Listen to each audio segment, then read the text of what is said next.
Welcome to Scalable and Saleable, where we find out what great entrepreneurs have done to scale their business to millions. Stay right here for the next few minutes to leverage validated methodologies for growth and create a way more scalable and sellable business for yourself. Let's get started. Would you mind just telling our audience a little bit more about who you are and what your business is? Absolutely. So awesome to be here, Jeff. My name is Marcelo Russo. I'm the CEO and co-founder of Fri3nds Agency. We are a Webflow exclusive agency, and we are also Flutter experts for Google. And we bring life to products, basically. And we have heavy focus on having great user experience and creative designs. Great. Awesome. Thank you again for being here. You guys started from a couple dudes to a thriving agency. What would you say you attribute your growth to? So one of the greatest things for us was that we didn't start 1,000% from scratch.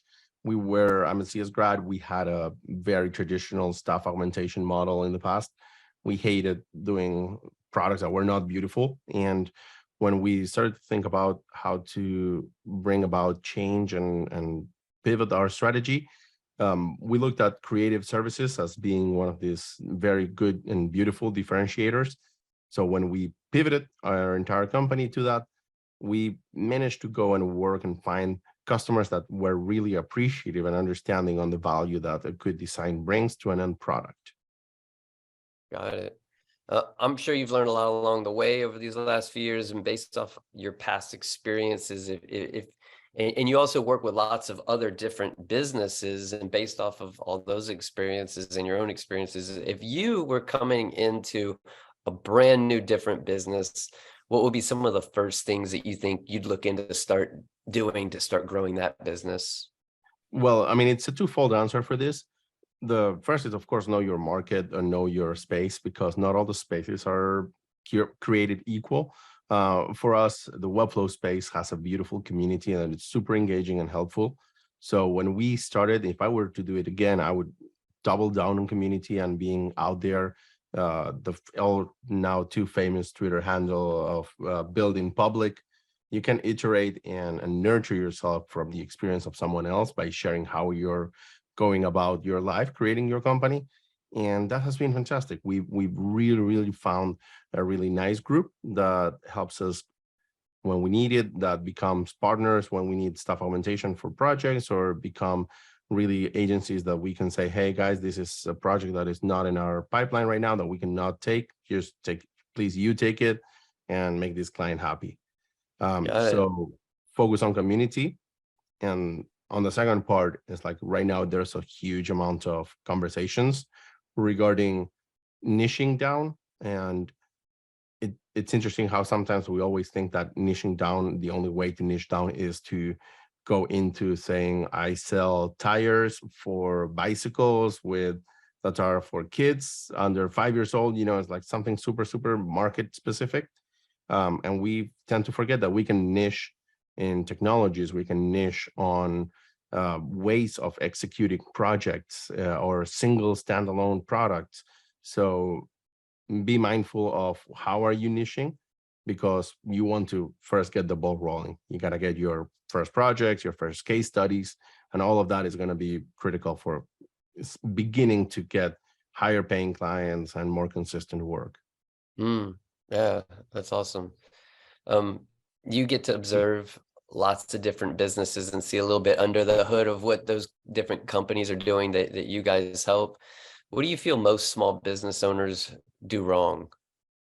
Well, considering the two stages that we were just talking before, there's a lot of them that are struggling with pipeline issues in terms of sales, because they are too niched at the very beginning.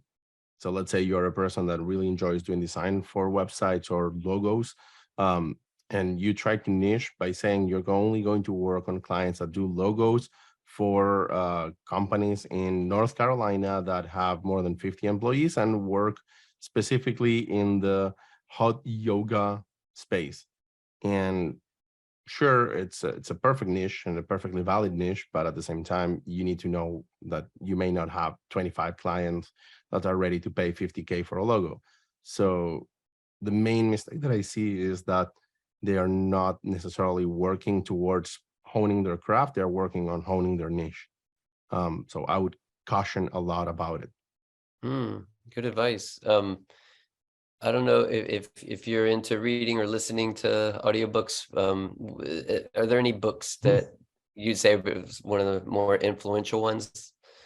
As an audiobook, there is not necessarily the one that connects to this topic, but it's been absolutely transformational for me. The Dichotomy of Leadership by Jocko Willink. Ah, He's a former Navy yeah, SEAL, yeah. and Hmm. out of all of the different former military people that are talking about leadership, his book, The Economy of Leadership, is amazing. And it actually gave me a lot of great points that are currently being applied inside my company.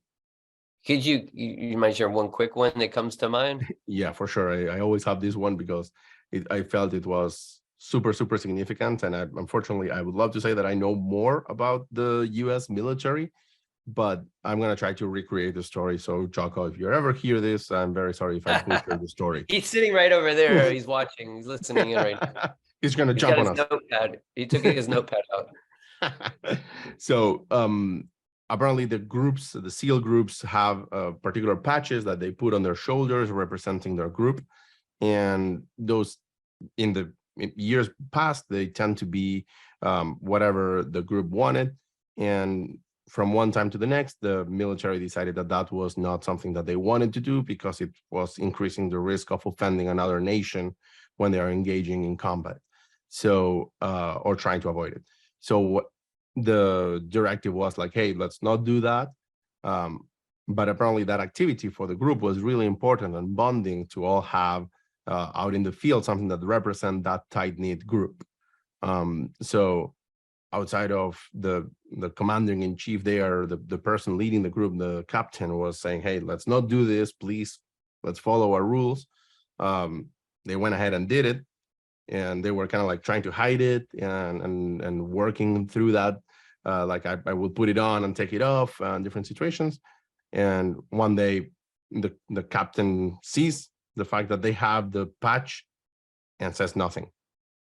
So before, he was like super on their case, and when the time when they actually saw it in combat, he didn't particularly gave them hell for it, right? So when asked this captain afterwards, it was like, well, there's a moment in time to exercise your leadership. You gain points for yourself when you know how to properly do it.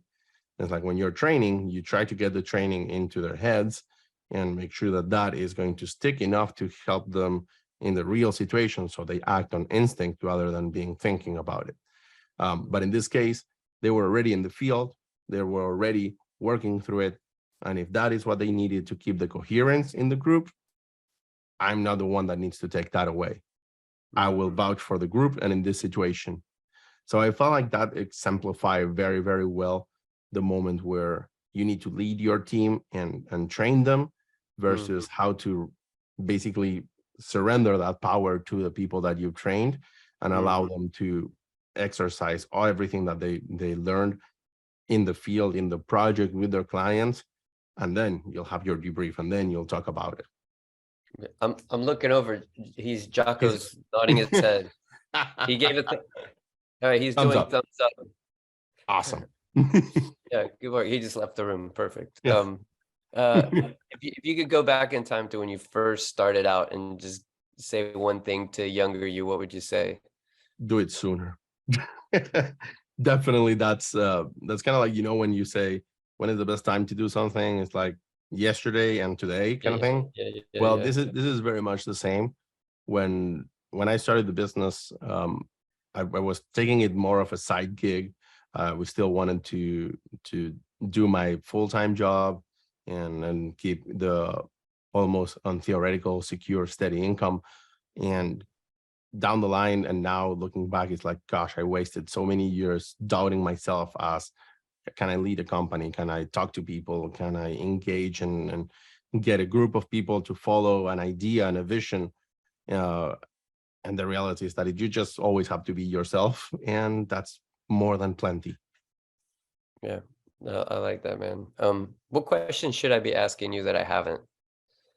Um, so it comes to mind as a business owner, one of the things that other I've heard more recently is how to overcome different moments in pricing when you're self-negotiating. And I had this conversation with a couple of entrepreneurs a few weeks ago when we were in a trip to San Francisco, where they were really wondering is like how is it possible that projects that are 5-6 figures exist, or 6 and 7 figures? And it's like, well, it's like you're not selling a project, you're not selling your time, you're not selling even the outcome, you're selling a vision. And trying to get anybody to sell a vision, it means that you're selling a part of yourself. And that's how it becomes extremely difficult for young entrepreneurs to go ahead and sit on a call and talk to a client and say, sure, this is going to be a $750,000 project that is going to span over 6 months. They feel like they are taking money away from them. There's like akin to robbing them, that their services are not worth. And unless they literally can tie that amount to a penny or to a minute or to an hour that it's being sold for that service. And I feel like that overcoming that limitation is one of the things Yeah. that I like to help more to anybody.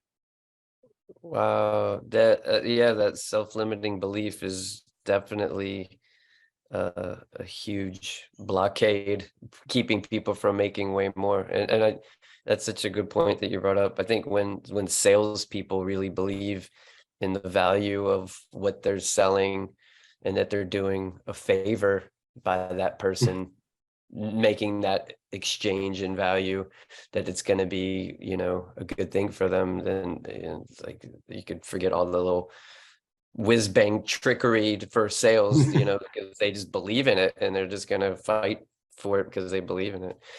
Any parting words of advice for other business owners who are looking to grow? Yeah, seek for help. And incredibly, we always think that we know that being an owner and being a CEO is it's a lonely path, and we feel like what we are going through in every moment is exclusive to us.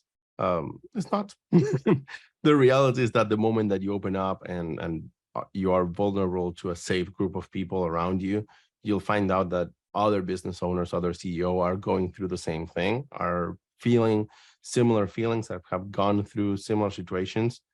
So it's not that you're going to get a copy and paste kind of solution, but it helps to know that sometimes your decisions are similar to someone else, or that someone else already took that path that you're about to take and may be able to tell you, hey, careful with the road ahead.